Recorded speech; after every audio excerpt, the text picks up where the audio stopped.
Miss Duff. Hey, Roger. You gonna get the stick? I glared resentfully at the fair-haired older boy approaching to torment me. What makes you ask that?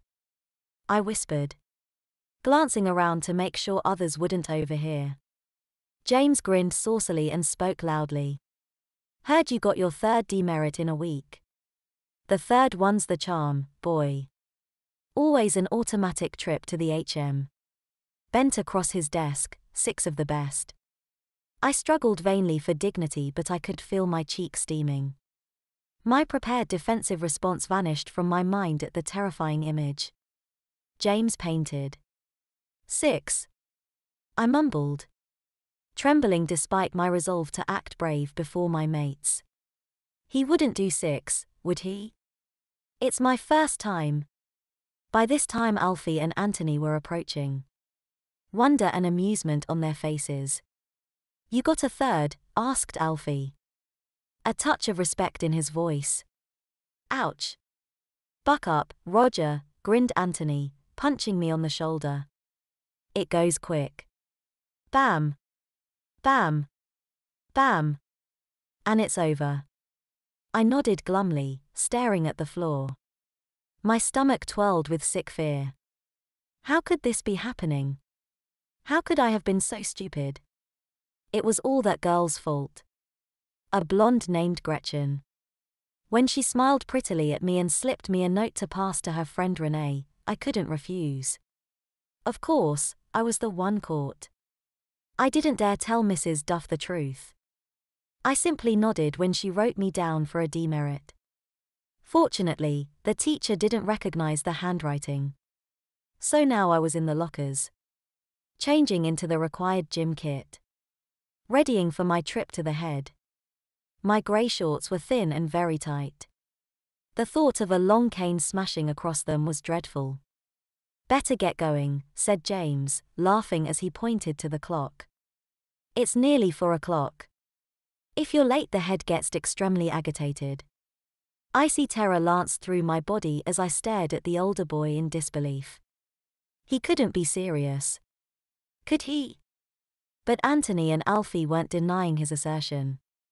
Which meant either they were party to his joke or he was telling the truth. Slipping on my white gym shirt, I hurried from the lockers, the laughter of the boys echoing after me. My dawdling had cost me. I had exactly 3 minutes to reach the head's office. I made it, though I was panting and flushed when I got there. The pretty secretary, Melinda, took the note I offered her. I am here to see the head. I hung my head low, embarrassed.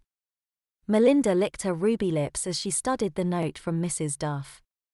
It showed that she'd given me my third demerit in a week, which was an automatic trip to the headmaster's office. Her brown eyes went large. Oh, she said. I see you've been a naughty boy, Roger. Better go right in. The head's not here, but you can wait in his office. She gave the note back to me with a sympathetic smile.